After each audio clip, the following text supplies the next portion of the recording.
system 1. All right, ATP PC.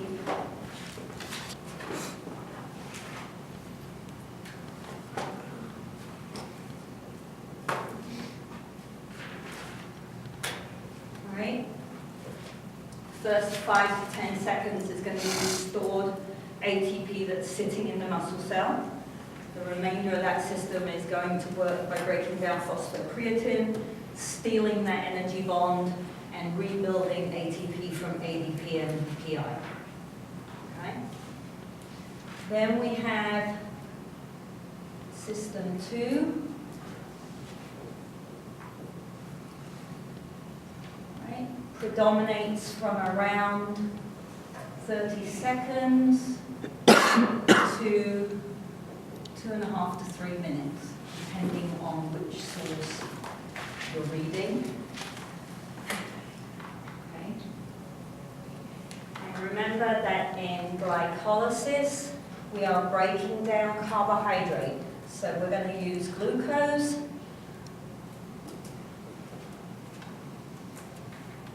or glycogen.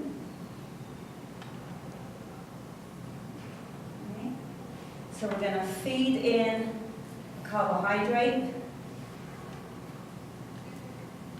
and we're going to end up, that's 6 carbons, we're going to end up with, anybody remember what's at the bottom?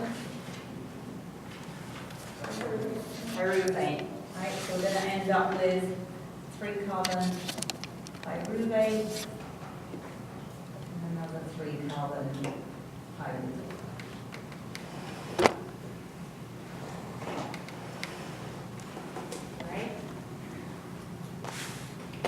So both these systems are anaerobic. Okay? They do not use oxygen to create ATP. Okay?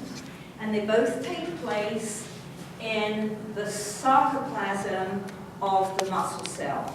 So the kind of jelly, watery substance within the cell. Right? If I am working in this time frame and I'm going to stop, then my pyruvate is going to pick up some hydrogen, help out with the acidity problem a little bit, and it's going to end up as lactate.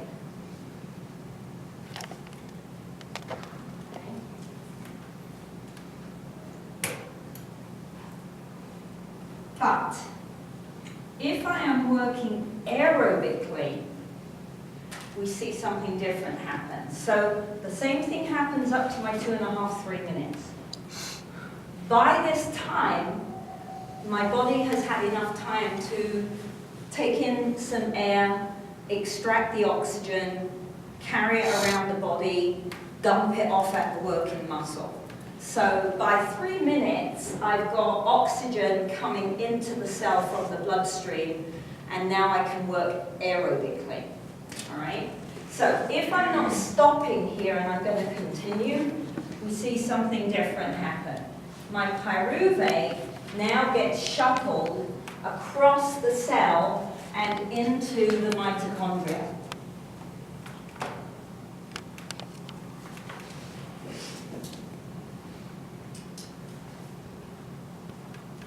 And that's where we're going to pick up, because this is the start of system 3.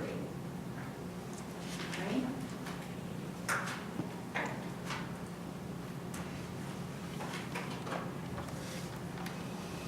So remember to check the learning objectives in case there's anything I've absolutely taken out that you don't need to spend time on. Also, I would recommend, I really like this textbook because I think it has great explanatory boxes, good questions. It's got really nice diagrams and figures. They do sometimes get a little heavy on the chemistry, all right? So by all means dive into the heavy chemistry if that helps you learn it and you're good at that stuff and you enjoy it. If not, when you get to that, come back to what we've done. I want to keep it simple, all right? You're not going to be PhD ex-phys lab rats. You're going to be coaches, teachers, personal trainers. So that detailed chemistry is not as important. The amount of chemistry you need, I've given you. Okay?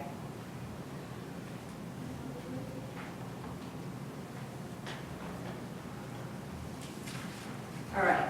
So this first slide summarizes what we did here. Okay. And then when oxygen is available, pyruvate can enter the aerobic pathways. Right? So what you have to remember is this is how we use carbohydrate aerobically. Right? Because pyruvate still counts as a carbohydrate. Okay. I'm breaking down glucose and glycogen, I get to pyruvate, I shuttle pyruvate into system 3, and that's how come we use carbohydrate when we're running, biking, all right? There's not another system that dumps carbohydrate. This is it, okay?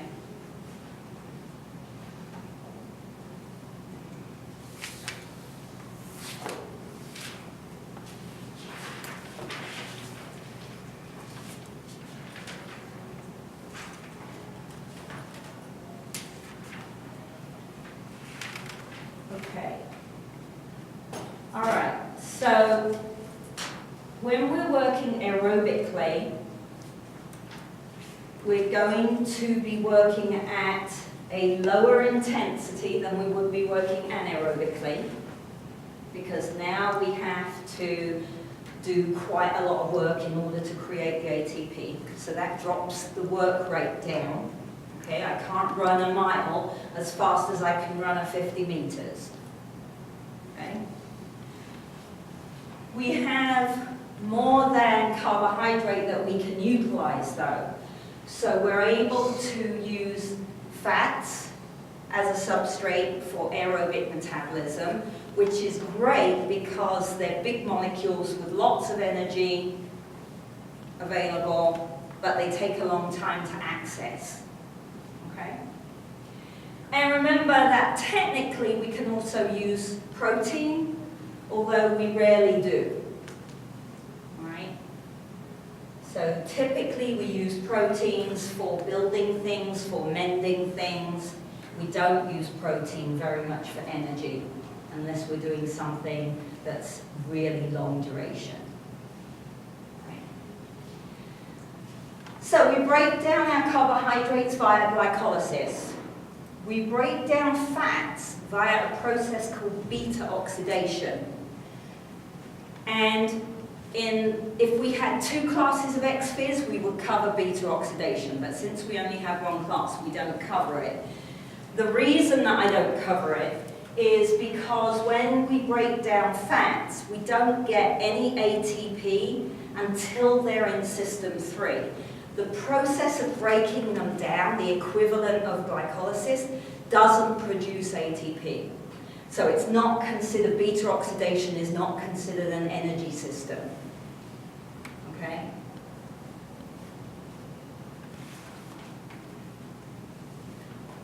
So, whether I'm using fats or I'm using carb, the end product of breaking them down gets shuttled to the mitochondria. The mitochondria is that squiggly looking organelle that's inside a cell that often you just see as a little squiggly line. Its nickname is often the battery of the cell because it's the place where the most amount of ATP gets generated. Right? Up to this point, we've generated very little ATP, really. Okay? Once we transition into aerobic metabolism, we've got an infinite possibility for ATP production. Imagine how long you could go out for a hike for. If you had enough water and enough snacks with you, how long could you continue walking for? Hours and hours and hours, right? So once we get into system 3, we can just keep going, okay?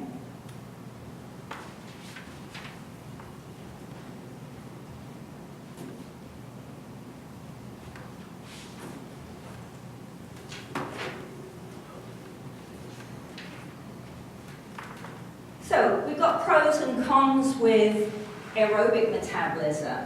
I have to go slower, right? I can't go as fast as I possibly can. But because I'm working aerobically, we don't get levels of pH change within the cell. Okay? So you may remember that we mentioned the NAD and FAD bus system that picks up the hydrogen ion over here. So we have our NAD and FAD, and they can collect hydrogen that's given off in glycolysis and transfer it over to the mitochondria as well. Right? So all these acidic hydrogen ions get carried away and used up over here, as we'll see in a minute. So because we don't see these big changes in acidic levels within the cell, we don't see fatigue because the enzymes slow down. Right?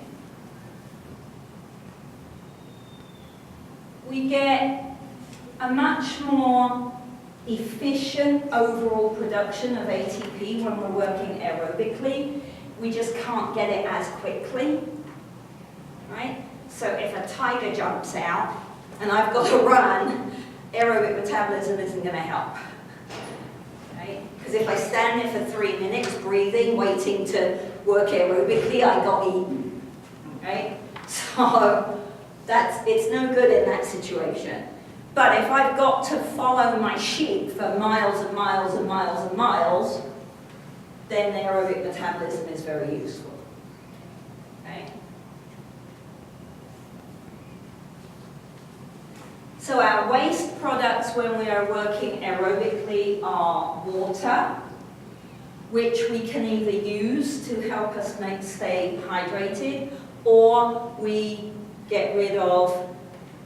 There's water vapor in your breath when you breathe out, or the kidneys produce urine, right? So it's very easy. These waste products don't cause any problems. The other one is carbon dioxide, which we breathe out. So there's no toxicity within the cell due to the waste products from System 3.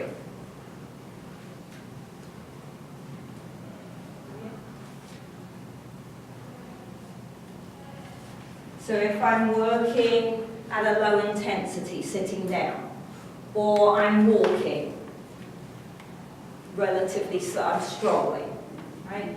Or I'm on my bike and I'm going for a ride, but I'm not going sprinting for a short distance, right? Then all of these kinds of activities would use aerobic metabolism.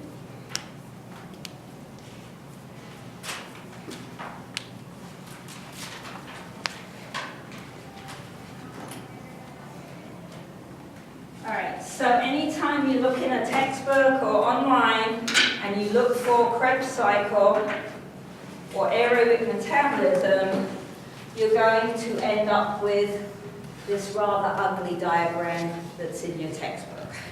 Alright? And it's similar to glycolysis, once I feed the substrate into the system, then it gets broken down step by step by step by step. So there's many, many different stages, lots of different enzymes at use, and lots of big, long, ugly words we don't need to know. Right?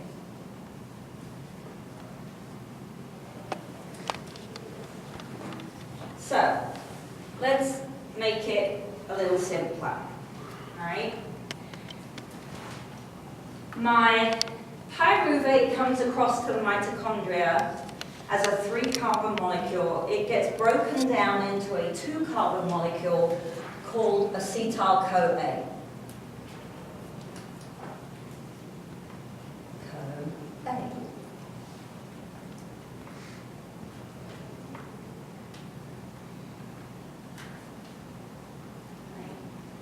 The acetyl-CoA gets fed into part 1 of System 3, which is the Krebs cycle.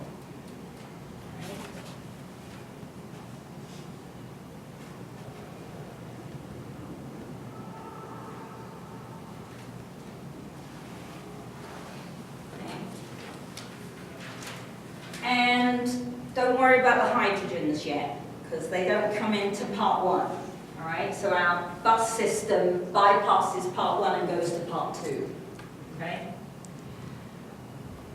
So it doesn't matter whether I feed in carbohydrate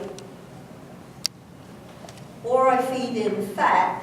When I break them down, they end up as acetyl-CoA. That is the beginning substrate for system 3. Okay?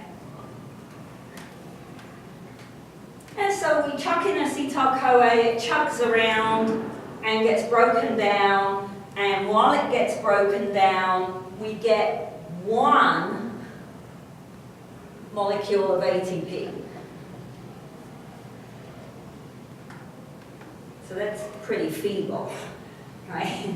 So if I'm using carbohydrate, I only got two ATPs if I broke down glucose. I only got 3 ATPs if I break down glycogen. I get 2 bits of pyruvate, therefore 2 bits of acetyl-CoA, so I get 2 more pieces of ATP. And that's all I've got. Right? So we're not doing very well so far on the energy production bit. Okay.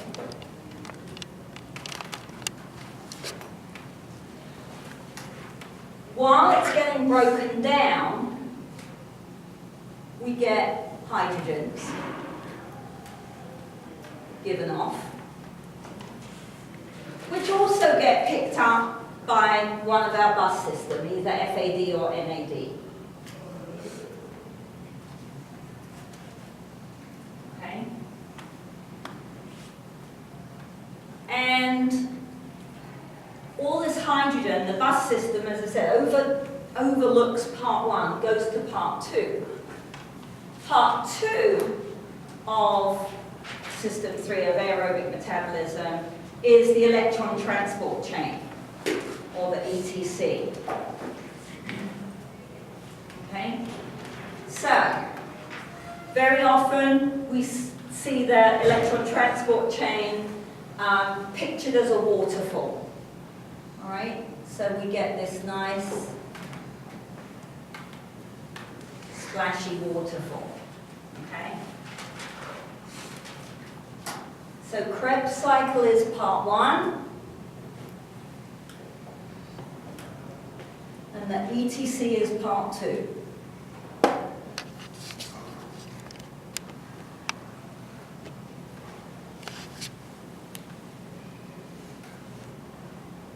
Again, if you like chemistry, right, technically we don't dump the hydrogen into the waterfall. We split the electron off and we put, it's way too much information. Right? So we're going with the simple version. Our bus system carries our hydrogen to the top of the electron transport chain and dumps them out of the bus. Depending on whether the bus was NAD or FAD, okay, NAD has a nice strong engine. It can climb all the way up to the top of the mountain and drops its hydrogens off near the top. FAD is a bit old, engine's a little bit wonky, and it can only carry the hydrogens up partway and dump them out. That comes back to be important in a little while. Right? So I drop my hydrogen in, okay, and it goes down the waterfall. While it goes down the waterfall, lots of ATP gets formed. Lots of ATP gets formed. All right? So now we're giving off ATP all over the place. Okay? There's lots of ATP coming off the electron transport chain. So this is our predominant energy producer, part 2 of aerobic metabolism.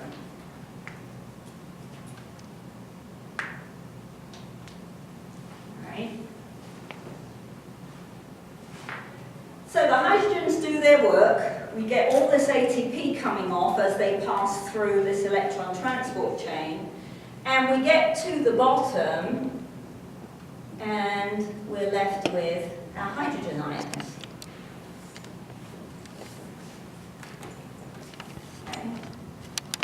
Well, this is a problem because hydrogen ions are acidic, and we said at the beginning that we don't see a change in the acid level if we're working aerobically. So what happens to all this acid at the bottom of the electron transport chain? Question number one. Question number two, we said it was aerobic metabolism, but we haven't mentioned oxygen yet. So how come it's aerobic? Right? Takes the hydrogen. Right? This is where the oxygen comes in. So now I'm dumping oxygen in from the bloodstream. If I combine oxygen and hydrogen, what do I get? Water, right? Obviously it's more complicated than that because I have to split the oxygen and pick up one oxygen molecule, it picks up two hydrogens, but who cares, right? Really, who cares? Okay, so this is why it's aerobic, because without the oxygen, system 3 wouldn't be able to go for very long either, because all this hydrogen is building up at the bottom of the electron transport chain. Right? The only reason system 3 can go for an infinite length of time is if I can get enough oxygen into the cell to take all this hydrogen away. If I get to a point where my oxygen is dwindling for some reason, then this system becomes less efficient.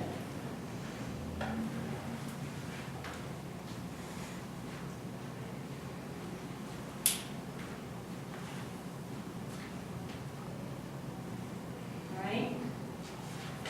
So the oxygen now is key for all this ATP production that we can do. Piles and piles of ATP ad infinitum, as long as I'm getting oxygen into the muscle cell.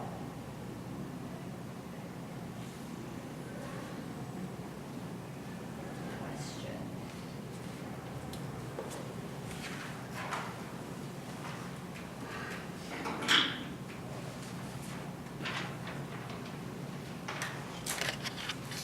You're okay? So you've got to know acetyl-CoA, right? That's a techie term you have to know, because it is the substrate that gets fed into system 3, and it's the end product of breaking down carbs and fats for energy, right? We don't need to know any of this stuff that's going on in the cycle. We need to understand that we get very little ATP from Krebs cycle, but we get a lot of hydrogen that can get picked up by NAD or FAD. NAD and FAD are short versions of very long words, which I would not bother learning if I were you. If you remember NAD and FAD, you can look them up and find out what the big long words are.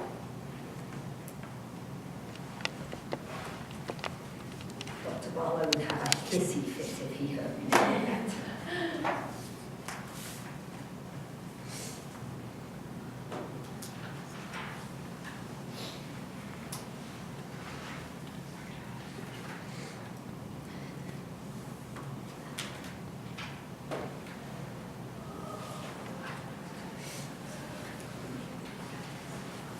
Right, that's a little smaller.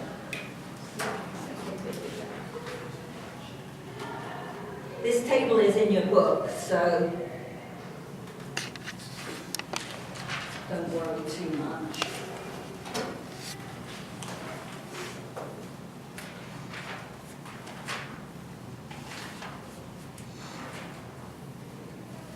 So if I take one piece of carbohydrate, how many ATPs does that one piece of carbohydrate make? Okay. Well, initially, here, it's going to depend whether it was glucose or glycogen, because we we get different numbers of ATP from those. Okay? So ATP from glucose overall, 32-ish. This number changes depending on what we know about the system. All right? If my first piece of carbohydrate was a glycogen, it's going to be 33 or so. All right? The calculation is kind of estimate-ish, because if it's NAD, I get an extra ATP than if it was FAD. And actually, yeah, I got 3, right? If it was FAD, I miss out ATP. Or half an ATP, actually, although how the heck they measure half an ATP, I don't know. Okay? As I said, 32 or 33 is not the important number, really. All right? And it does change. It wasn't 32 and 33 when I was an undergrad, and it wasn't 32 and 33 when I was a grad student 10 years ago. So, as we learn more, that number fluctuates a little bit. All right? The key is, it's not very much, really. Okay? 30-ish pieces of ATP is not a lot of ATP. So for my one molecule of carbohydrate, I'm not getting a ton of ATP. Okay?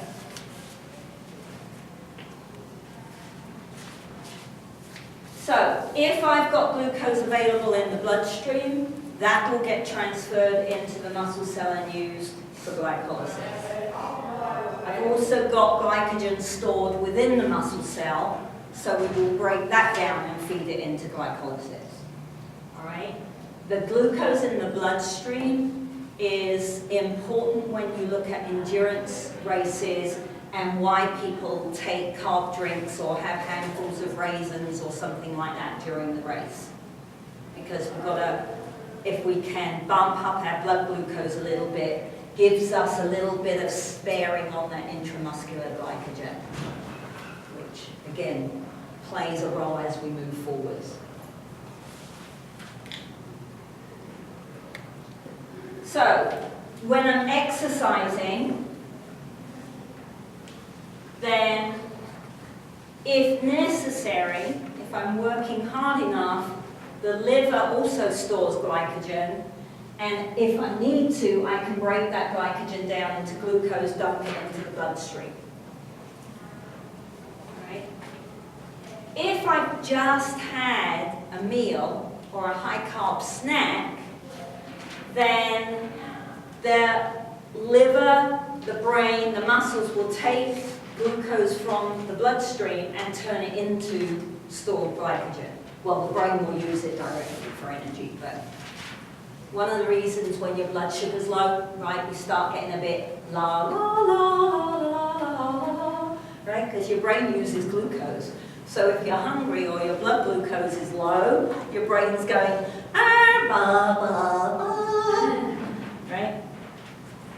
So you want to keep your blood glucose as steady as possible, especially when you're studying. Don't spike it, because that won't help. You want to keep it steady.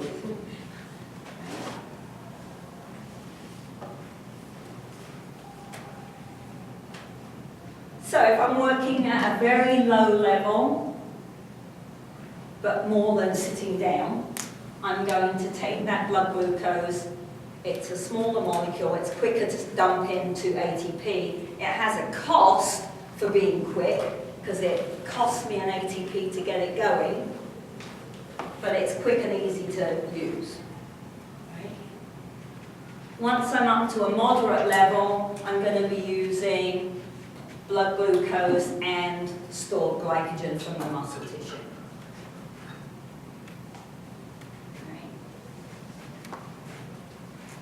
again, if we had more than one class, or if it was a graduate class, the lactate that used to be considered a waste product, when I was an undergrad, this was a waste product.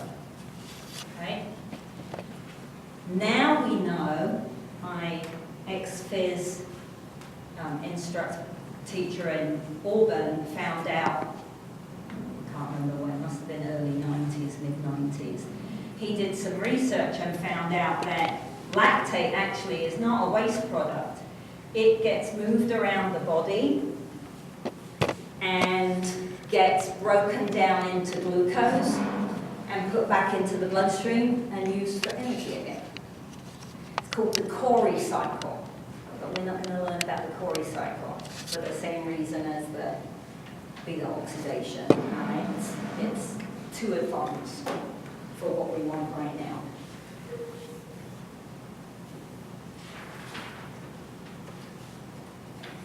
So what's the difference then? If I look at how much ATP is formed from one piece of fat, right? One molecule of fat rather than a molecule of carbs.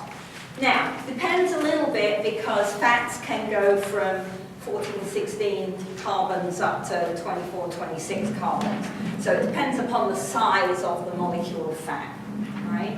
But if we look at a relatively small fat molecule at 16 carbons, down here you'll see my total ATP. Remember, I don't make any ATP breaking it down. It's not until I feed it into Krebs that I start making ATP from fat. 106 molecules of ATP from one 16-carbon fatty acid versus 30 odd pieces of ATP from one molecule of carbohydrate. Right? That's the key. Carbohydrates, relatively low levels of ATP production. Fat, heaps of ATP production. Because of the carbon, right? 16 carbons would be 8 acetyl-CoAs instead of 2 acetyl-CoAs that I get from the carbohydrate. So I get 4 times as many Krebs cycles from a small piece of fat than I do from a piece of carbohydrate.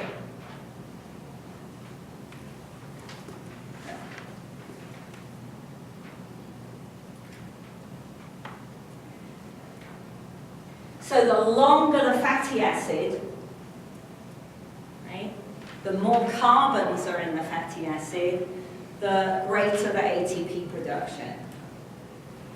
So fats are a really excellent source of energy. The problem is they're huge molecules, so it takes a while to get at them. Carbohydrate is much more readily available because it's small.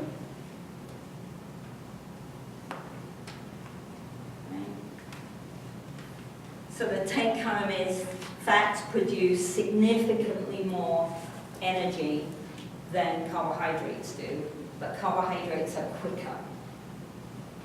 Right?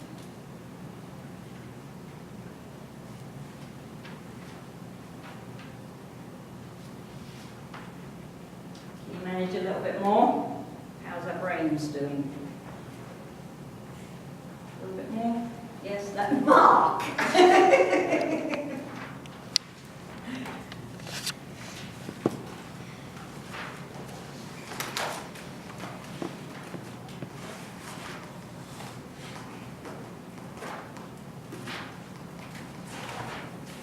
So this little diagram is the reason why people who say, if I eat protein, I can't get fat because it isn't fat, are wrong. Right? Wrong! So, here we have my carbohydrate, my glucose, right? It's going to turn into pyruvate, acetyl-CoA, make energy. here's my fat, my stored triglyceride. I'm going to break it down into glycerol and fatty acids. My fatty acids are going to be turned into acetyl-CoA and feed Krebs cycle. My glycerol can be turned into glucose. My glucose can be turned into glycerol and pick up fatty acids from the bloodstream and be stored as triglyceride. So if I have an excess amount of carbohydrate that I am not using, and my pantry in my muscles and in my liver is full, that excess carbohydrate can be laid down as fat. Right? When you're an athlete, this doesn't happen very often because you use so much energy that any carbs you're eating are getting used all the time. But it's one of the problems that many athletes have when they retire, is they continue eating the same way, and then all of a sudden they start gaining weight, eating the same food they've always eaten, but now you're not working at the level you were working at before. Right? So excess carbs over and above what you can use or store will end up as stored triglycerides. Right? Same goes for protein. Here's my amino acids. I can turn my amino acids into acetyl-CoA and use them for aerobic metabolism. Most of us don't, right? Because unless you're working for a minimum of 2 hours at a pretty moderately high intensity without stopping, you're not going to access protein, right? Most of our protein is going to go for building, but again, if I eat too much protein and I don't need it, it's going to turn into glycerol and be stored as fat. Right? So it's possible to gain fat from ingesting excess amounts of carbohydrate or protein that you can't utilize. So it's one of my many problems with the high protein diet fad that's around at the moment, right? There are others. That's the first one, okay? Because it takes your body, proteins are large molecules. It takes a long time to break them down. We don't use them for energy. And if we don't use them for mending, then they're sitting around there turning into fats. Right? When you're an athlete, you do a lot of damage every day to your muscle tissue by training. Every single time you train, you do micro-trauma to that muscle fiber. So every day, your body is going to use amino acids to mend the damage that you did in training that day. But you can't eat a big amount of protein. You need little chunks during the day. So these, 28-ounce steak jobs that you can get in a restaurant is nonsense, because there's no way you can use that amount of protein in the amount of time it takes to digest it. And so that is not going through your system and building muscle. Right? You have to sleep for hours. Bodybuilders sleep a minimum of 10 hours a night. And then they usually take a nap during the day. Right? Building muscle is hard work for your body. It takes a lot of energy and it takes a lot of rest. Okay? So if I'm going to use that protein to build muscle, I have to create the lifestyle to support building muscle. Otherwise, it's going in.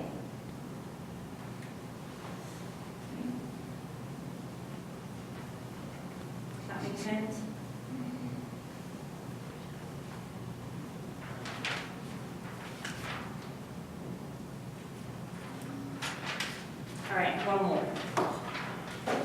This won't come up properly because it's in here. So I'm going to open it up in another one, and the distance students will need to open it up into a separate PowerPoint because otherwise you can't see the rest of the information on that.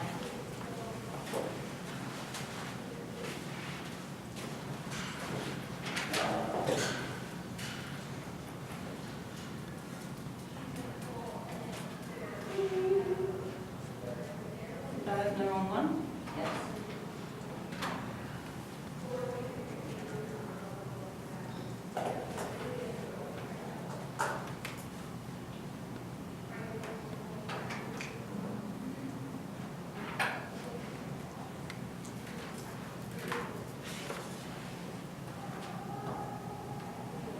Okay.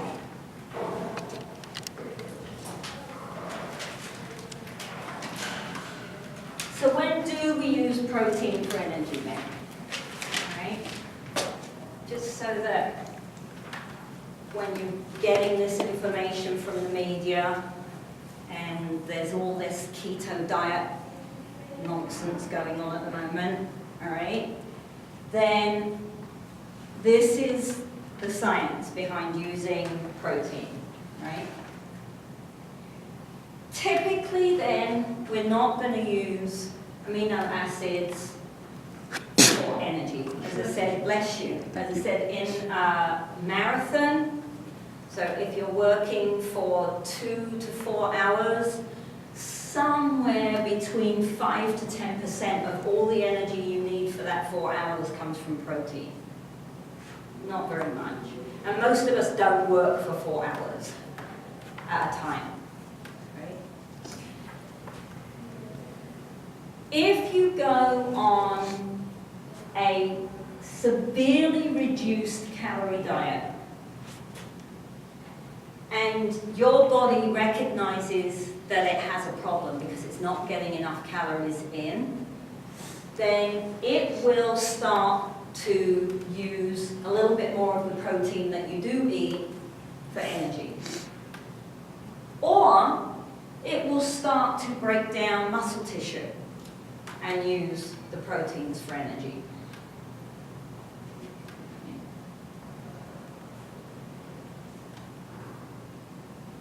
If you eat a very high protein diet, like some of the ones that are being pushed at the moment, then that can increase slightly your use of protein for energy. Human bodies are very good at adapting. So it will adapt as best it can to what you give it. If that's a lot of protein, it will do its best to adapt to using protein for energy. Right? Well, you've got a couple of problems there. One, when the tiger jumps out, you're going to have to stand there for half an hour in order to break down any protein to make ATP to run away from the tiger. Right? Because protein molecules are huge. Okay? Secondly, if you're an athlete within this time frame, 0 to 3 minutes, you can't use protein for energy. So a high protein diet is going to be detrimental to your performance because if you've got a high protein diet, you've probably got a low carbohydrate diet, and now you won't have enough carbs available to fuel your event. Okay?